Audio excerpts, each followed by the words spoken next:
안녕하십니까? 원펀티 레슨의 마이클윤입니다. 이번 시간에는 2018년 4학기 5번째 시간으로 초기 교회가 경험한 연합이라는 주제를 함께 살펴보도록 하겠습니다. 먼저 주어진 텍스트 기억절을 읽고 시작하도록 하겠습니다.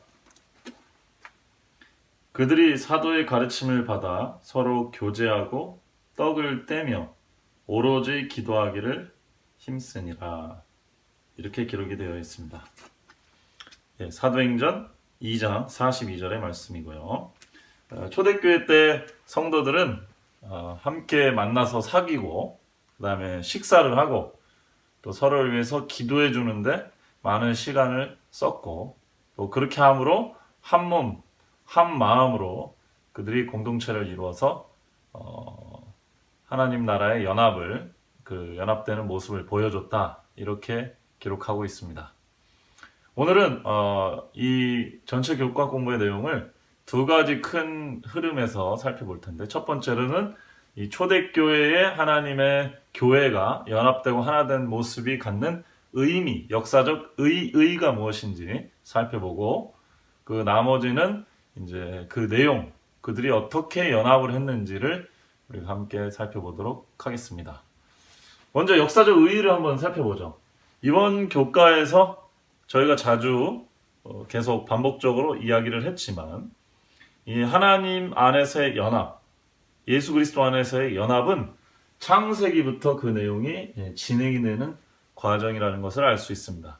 에덴 동산에서 인류는 한 가족으로 창조가 되었습니다. 근데 죄와 범죄함으로 말미암아서 인류가 타락하게 됐는데, 그 타락의 아주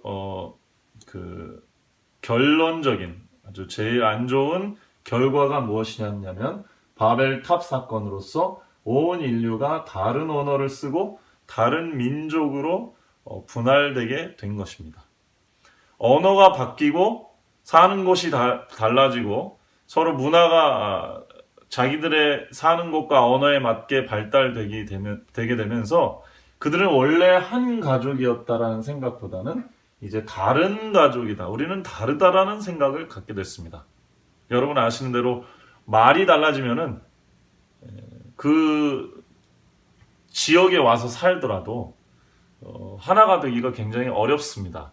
제가 지금 미국에 살고 있지만 미국에서 영어를 쓰는 사람들하고 온전히 섞여서 의사소통이 원만하게 되지 않는 이상 제가 미국에 왔다고 해서 완전히 미국 사람들과 하나가 됐다고 말하기는 좀 어렵겠죠. 그 반대도 마찬가지일 것입니다. 저희가 한국에 살아도 한국의 언어와 문화, 관습을 완전히 이해하지 않는 한 완전히 한국에 녹아들었다고 말하기는 어려울 것입니다. 이러한 인간들 사이에, 인류 사이의 어떤 차이의 역사가 바로 여기서 시작되었다, 이렇게 이야기하고 있는 것입니다. 이것이 바벨탑 사건이었습니다. 에덴 동산에서는 언어를 어떻게 썼을까요? 언어를 하나를 썼겠죠.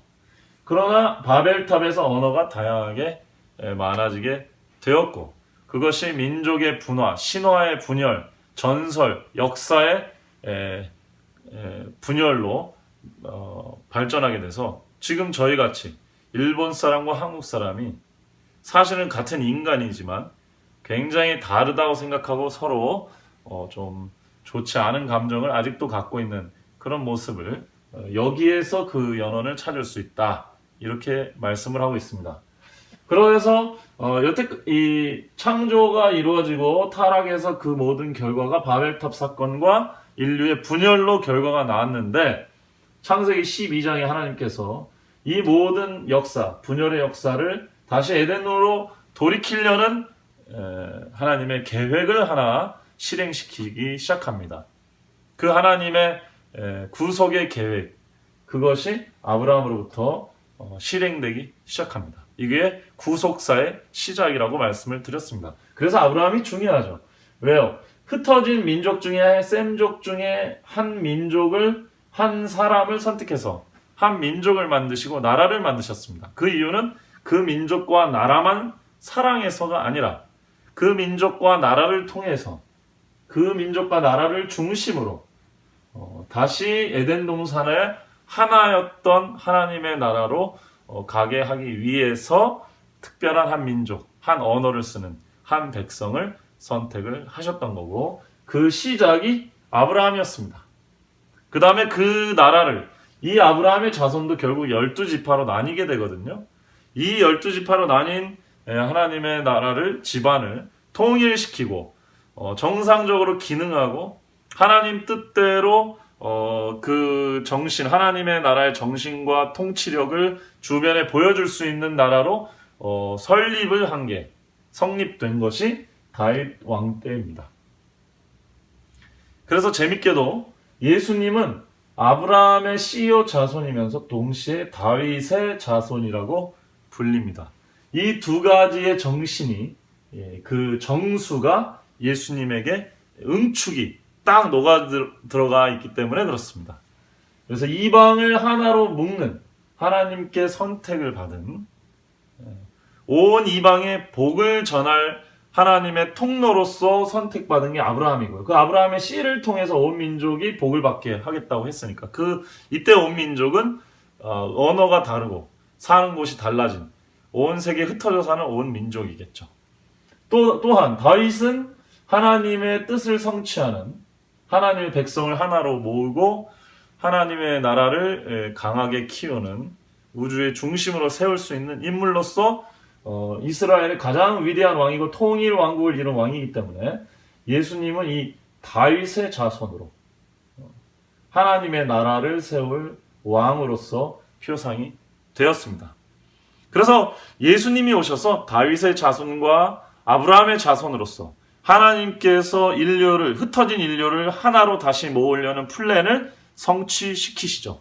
그것이 예수 그리스도께서 십자가에 달려 인류를 위한 희생을 통해서 죄의 문제를 해결함으로써 이 분열의 문제를 다시 통합으로 이끌어 가셨습니다.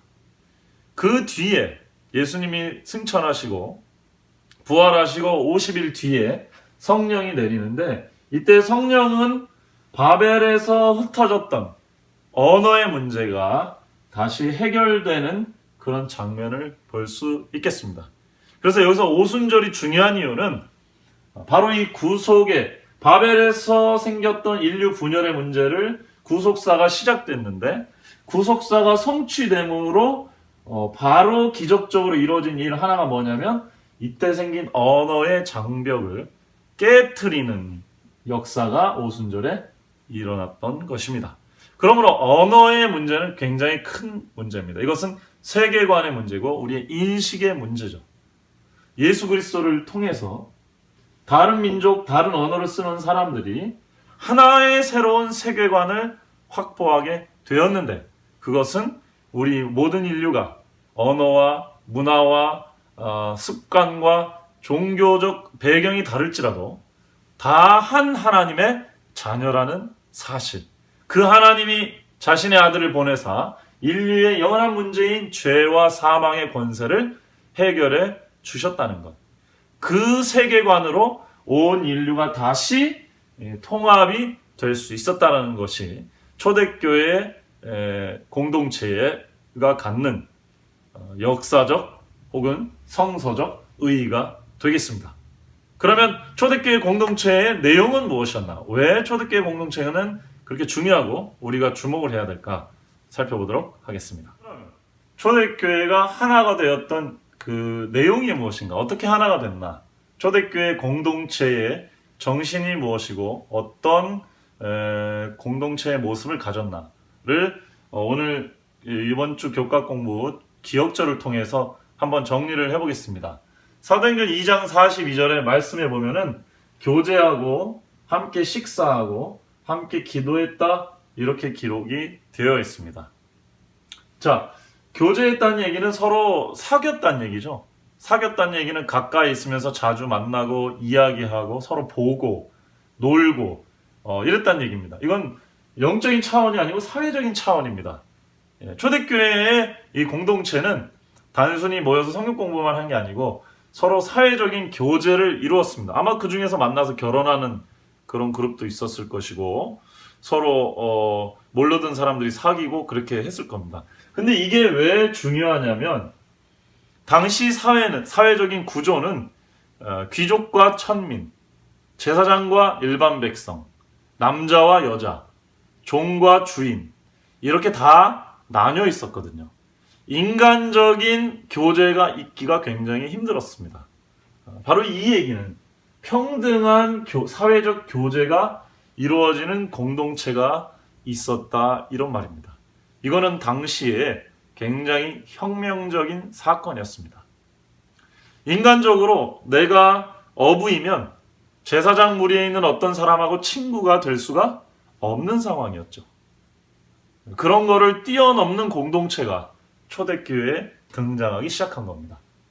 두 번째는 함께 식사했다고 되어 있는데요. 우리 초대교회 때 공동체의 특성을 살펴보신 분들은 잘 알지만 이 함께 식사할 때의 내용을 좀 더 확장해서 설명을 하면 경제적인 공동체였다. 이렇게 설명할 수 있겠습니다. 경제적인 공동체란 뜻은 뭐 재산을 다 합쳐서 함께 공동 재산으로 썼다라는 얘기보다는 자기가 갖고 있는 재산일지라도 다른 사람이 정말 필요하다고 생각이 되면 아낌없이 이렇게 나눠줄 수 있는, 서로가 서로에게 필요한 부분을 채워주고자 하는, 공동체를 생각하는, 다른 사람을 내 식구처럼 생각하는 그런 개념의 공동체였다 이렇게 말할 수 있겠습니다. 우리 미국이나 한국 사람들은 자유시장 경제 원리를 택하고 개인의 소유를 굉장히 중시하죠. 그러나 대한민국이나 미국 사람들도 가족들은 서로 경제를 공유합니다. 왜요? 이유를 알 수 없죠. 자기가 번 돈은 왜 자기만 쓰지 않고 자식들이나 아내에게 공유를 합니까? 기본적으로 인간에게는 자기 자신 혼자만 살 수가 없기 때문에 그래요. 서로 돕고 살아가게 돼 있습니다. 그것이 공동체라는 뜻이고요. 인간은 어떤 사회를 가든 이러한 공동체가 필요합니다. 혹 혼자 산에 살더라도 짐승이나 곤충이나 식물과 어떤 커뮤니티를 이루고 그렇게 살아갈 수밖에 없게 되어 있습니다. 그것이 인간입니다. 초대교회 때 그러한 공동체의 기능이 활발하게 활성화되었다라고 이야기를 할 수 있겠고요. 그 부분에는 인간이 빼먹을 수 없는 부분, 경제적인 부분이 포함이 돼 있었다 이렇게 말할 수 있겠습니다. 다시 말해 굶어 죽는 사람들이 없었다는 얘기죠. 그 굶어 죽는 걸 보고 다들 자기 일처럼 도와주고 나눠주고 그랬다는 얘기입니다. 그 얘기는 처음에 사회적 교제와 아주 밀접하게 연관이 돼 있는데, 부자나 상류층의 사람들이 가난한 사람들을 친구로 맞아주고 그들과 함께 모든 것을 같이 나눴다. 서로가 서로를 도와줄 수 있다라고 생각하고 믿었다. 이렇게 볼 수 있겠습니다. 자, 마지막으로 기도를 함께 했다고 그랬습니다. 그것은 종교적 혹은 정신적 공동체가 될 수 있겠네요. 지금 미국에는 월드 시리즈 LA 다저스와 보스턴 레드삭스의 마지막 결승전을 지금 눈앞에 두고 있습니다. 얼마 전에 보스턴 레드삭스가 승리할 것 같다라고 분석한 기사를 봤는데요. 거기 보니까 보스턴 레드삭스 팀의 팀워크가 너무 좋다. 그 증거로 보스턴 레드삭스 팀 그 선수 중에 어떤 자녀가 굉장히 아파서 뭐 병원에 가고 그랬는데 선수들이 자발적으로 다 모여서 그 선수와 가족을 위해서 함께 기도해 줬다. 그러므로 보스턴 레드삭스가 팀워크가 훨씬 뛰어나다. 이렇게 말을 하는 기사를 봤습니다. 함께 어떤 문제를 위해서 기도를 해줬다는 말은 뭘까요? 한 식구처럼 그 문제를 자기 문제로 받아들여주고 그 문제를 해결하기 위해서 같이 노력을 그 안에 쏟아 부었다. 이런 얘기로 볼 수 있겠습니다. 자, 간단하게 정리를 하자면 초대교회 공동체는 교제와 식사와 기도, 사회적인, 경제적인, 종교적인, 정신적인 공동체와 팀워크를 이루었다. 이렇게 정리할 수 있겠습니다. 거기에다가 좀 전에 말씀드린 언어적, 문화적 장벽을 뛰어넘어서 온 인류가 남자, 여자, 빈부, 귀천의 차별을 넘어 가까이 있는 사람들은 서로 교제하고 사귀고 친구가 될 수 있고, 경제적으로 어렵거나 굶주린 사람들을 서로 도울 수 있고, 그래서 위기 때 서로 보호를 받을 수 있고, 고립되지 않고 절망하지 않을 수 있는, 그리고 힘들면 서로 기도해주고 하나님을 찾게 하고 서로 인도해주는 그러한 공동체, 커뮤니티가 제대로 활성화돼서 움직였다라는 것을 볼 수 있겠습니다. 그러므로 초대교회의 하나된 공동체는 종교적인 의미만 갖는 것이 아니라 이 사회 전체, 사회적 시스템과 정치적인 이 구조가 해결하지 못하는 부분을 하나님께서 해결하게 해주셨다. 성령을 통해서. 그렇게 볼 수 있겠습니다. 잠깐 그 커뮤니티라는 말의 어원을 살펴보면 우리가 이 상황을 이해하는 데 도움이 될 텐데요. 커뮤니티는 콤하고 뮤니스라는 그 말에서 그 기원을 했습니다. 여러분 아시는 대로 콤이나 코는 함께라는 뜻을 갖고 있습니다. 함께, 같이. 뮤니스라는 말은 serve, to serve, 섬기다라는 뜻을 갖고 있다고 합니다. 다시 말하면 함께 서로 섬기는 것이 공동체라는 뜻이죠. 이 프랑스 대혁명 때 파리 꼬민이라는 것이 생겼다고 우리 역사에서 배웠습니다. 이 꼬민은 원래 그 당시에 파리가 갖고 있는 최말단의 사회행정 조직이었습니다.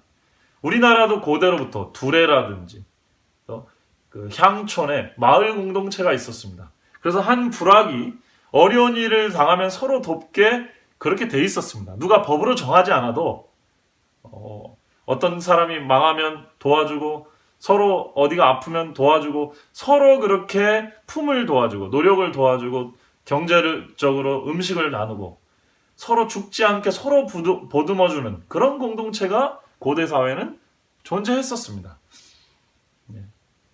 그 정신이 가장 활발하게 이루어진 것이 초기 교회였고요. 그것이 이른비 성령의 역사로 언어와 문화를 초월해서 이루어졌습니다.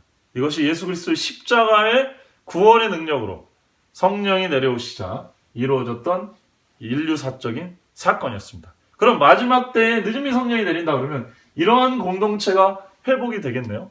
네, 이러한 공동체가 회복되는 그 정신을 우리는 사랑이라고 부릅니다.